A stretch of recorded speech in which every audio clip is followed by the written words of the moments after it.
Hi, I'm Don. I'm Kathleen. Welcome to our cruise life. We're in Montego Bay, Jamaica.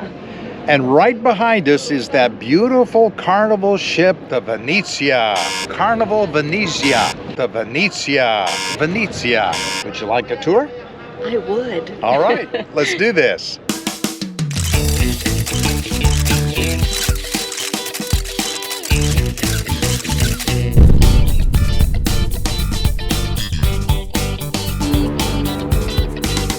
Alrighty, before we get into this tour, let's settle the pronunciation.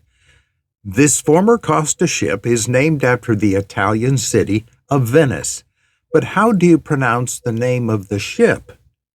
I checked with AI. Venezia. Venezia. Okay, I'll try that. Venezia. Venezia. Venezia. The Carnival Venezia was born in Italy in 2019 with a berth weight of 136,000 gross registered tons. That means she is an average-size ship. Although she is in her own class, to me it felt very much like a Vista Class ship over in the Carnival line. It is uniquely Italian in design, as you will see. The important number right now is 27. That is the passenger-to-tonnage ratio. That means the Venezia has a little less elbow room than many other ships. For example, last month we cruised on the Celebrity Constellation, which has a ratio of 35. Enough of that. Let's get on with the tour. We will start at the top and work our way down. Let's begin on deck 15, also known as Serenity. This adults-only area features a forward view from the ship, a plethora of seating options, a couple of large hot tubs, and, of course, a bar. Although kids are not allowed in Serenity, the launch points for the two water slides are just outside the entrance of Serenity, so the kids are pretty close. Deck 14 is sectioned into two distinct areas. The cabins up here are the highest on the ship, if that is important to you. There is a mix of interior, balcony, and suite staterooms up here. Midship, you will find the ropes course on 14 above the mini golf course. Much of our sailing was very windy, so the ropes course was not used very much. There is no deck 13, so we magically appear on deck 12, and there is a lot happening around here. All the way forward is the fitness center. Although it is typical in size and equipment, the jogging machines do have a forward view over the bow. You can run and just imagine that your machine is connected to the propellers. That's right. You are the one making the ship move. Aft from the fitness center takes you into Cloud 9 Spa, where you can spend a lot of money on things like massages, hair and nails, and stuff like that.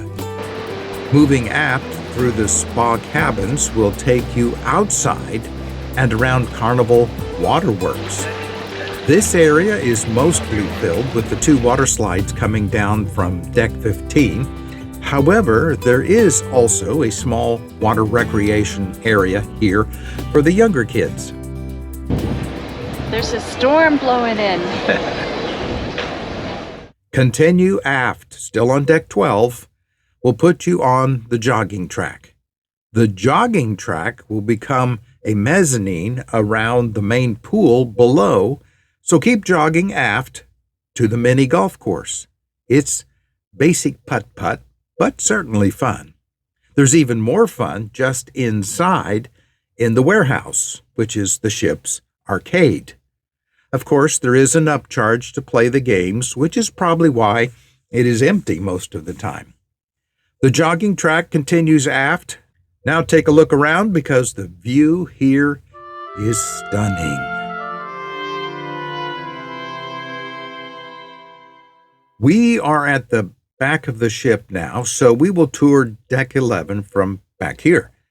This area overlooks the Burano pool and bar area with plenty of seating. Now we work our way forward again to the sports court.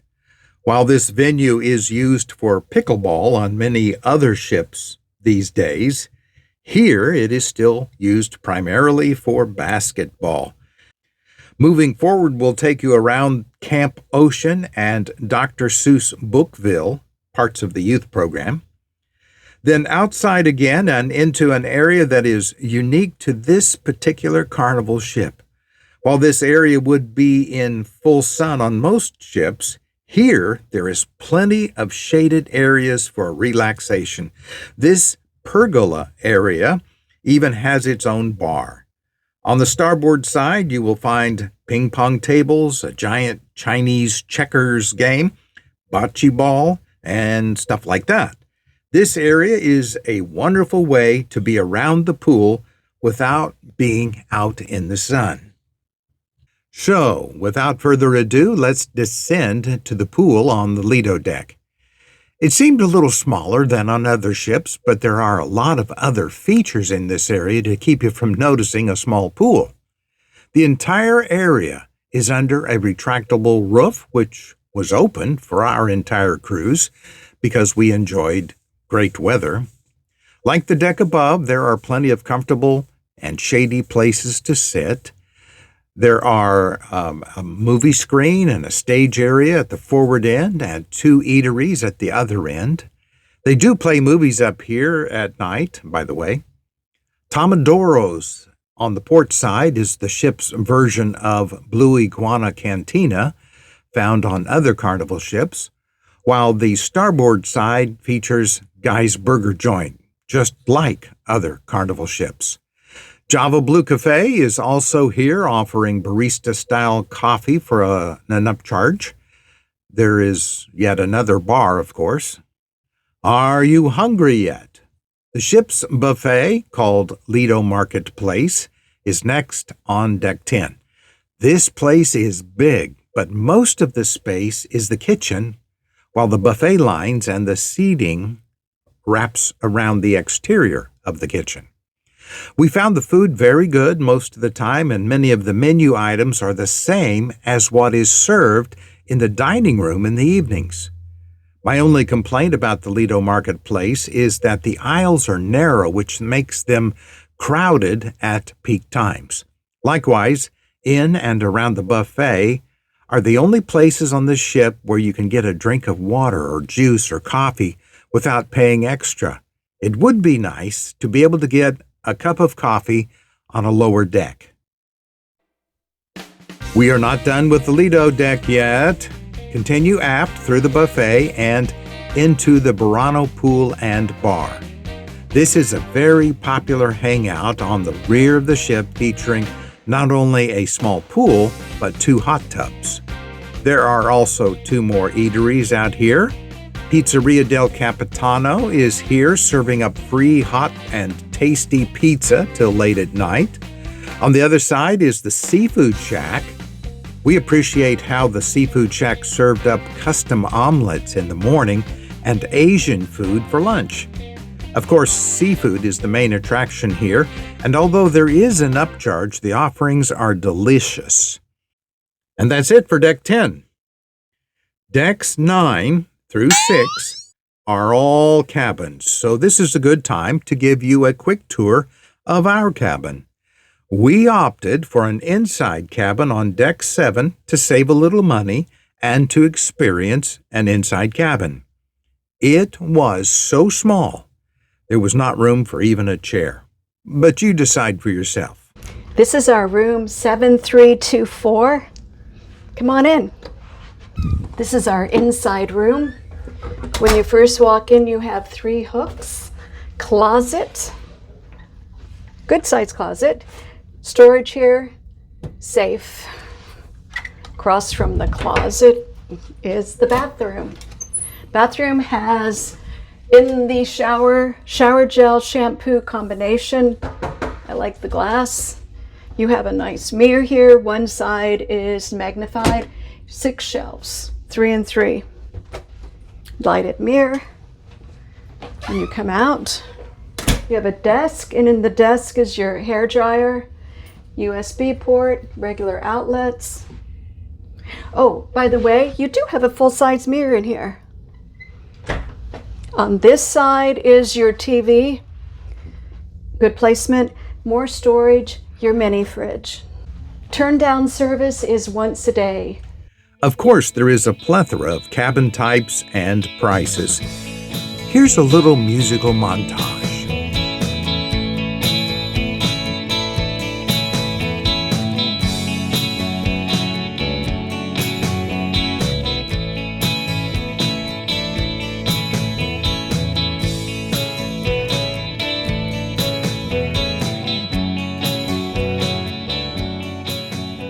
The Promenade deck, also known as Deck 5, is the center for indoor activities. We will start at the front with the upper level of the Teatro Rosso, that's the ship's theater. This venue feels European and elegant. The shows in the theater, well, not so much. It was typical Carnival entertainment. In fact, we were surprised that game shows were so popular, including Deal or No Deal and Family Feud. I think there were 3 production shows featuring the dancers, singers, and a full band. Our favorite was the Epic Rock Show. Unfortunately, the music is copyrighted, so I cannot include it here. Just imagine your favorite classic rock song playing here. Now, before we venture down to the Promenade, let me point out the La Strada Grill out here on the lanai. On sea days, this eatery offers barbecue and other grilled types of food and side dishes, like 4th of July. Even better is that the La Strada Grill is included in your fare. Now, let's go back inside and continue our tour from the theater aft. There are shops on decks 5 and 4, but we will start with 5. The fun shops, that's what Carnival calls them, sell things that are easy to carry home in a suitcase, including Carnival-branded items, candy, cosmetics, liquor, cigarettes, jewelry, watches, and clothing. Oh my! One thing that is unique among these shops is the beauty salon. It's right there. This is usually in the spa, but here it's in the mall. The big wow factor on this deck is the view into the atrium. The ship's Italian heritage shines through in this 3-story open area with lots of gold and marble columns. It's all a reminder that the ship is designed to look like Venice and the Venice Carnival. Take a pause then, continue on the starboard side of the Promenade deck. Midship, Deck 5, is home to the piano bar and the specialty restaurants. Bonsai Teppanyaki provides the entertaining Japanese steakhouse experience. Next door is Fahrenheit 555 Steakhouse, offering, well, steak. Across the hall is Bonsai Sushi, offering, sushi. Then past another bar and Il Viaggio, or Viaggio, this Italian ship's Italian restaurant. The ship does not offer dining bundles at a discounted price, but you can expect a perk or two if you dine there on the first night of your cruise. We're going to break away from the video for just a second to ask a big favor. Please subscribe and hit the notification bell. Thank you. Back to the video. Our route will take you past Pixel's photo gallery and into the gondola lounge. This large, beautiful open area is home to many of the ship's activities, including the many trivia games and karaoke. There is also a small eatery in here featuring empanadas for a small upcharge. It seemed to have limited hours of service because it was often closed when I had a hankering for an empanada. But they are there. If you continue aft, you will find yourself in those terrazza area cabins again, so let's descend to Deck 4. Directly under the gondola lounge is the Limelight Lounge. This is the second entertainment venue after the theater and home to the popular comedians and the art auctions. The place is usually crowded, so come early to get a good seat. Continuing forward, we'll take you past the art gallery and the Heroes Tribute Bar. This bar is dedicated to honoring veterans, but is used mostly as a sports bar. Continue forward again through the casino. Unfortunately, this is a smoking space that you must traverse to get to the front of the ship. There is a much smaller non-smoking casino on the port side. It seems to me that Carnival should switch the two casinos and put the smokers in the smaller space, but hey, I'm not the boss. I'm also not a gambler, so I cannot assess the playing in the casino. I can tell you that it is big, smoky, and very busy when it is open. Now, down to Deck 3, the lobby. At the very front of the ship are Circle C and Club O2. These are the Teen Youth Program areas. When you walk aft, you will come past 28 ocean view cabins and into the lowest level of the atrium. Here, you will find guest services, the excursion desk, and the atrium bar. Then last, but certainly not least, we arrive at the ship's two main dining rooms. The first is the Marco Polo restaurant, which was used for assigned dining times. Then at the back of the ship is the Canal Grande restaurant. Unfortunately, the two restaurants are not connected because the kitchen is between them, so choose your elevators carefully. The Canal Grande features a real gondola in the middle of the room. It is visually stunning and a very popular place to have a table. The staff was always very accommodating, friendly, and eager to make our dining experience better. That said, the food was almost always excellent. Kathleen opted one evening to upgrade her choice to lobster and filet mignon for a mere $23 upcharge. That is a fraction of what it would cost had we ordered it in the steakhouse. And that, my friends, is a quick tour of the Carnival Venezia. What did you think? Well, that's it. Thanks for watching. Please subscribe and hit the notification bell. Thank you. Keep on sailing.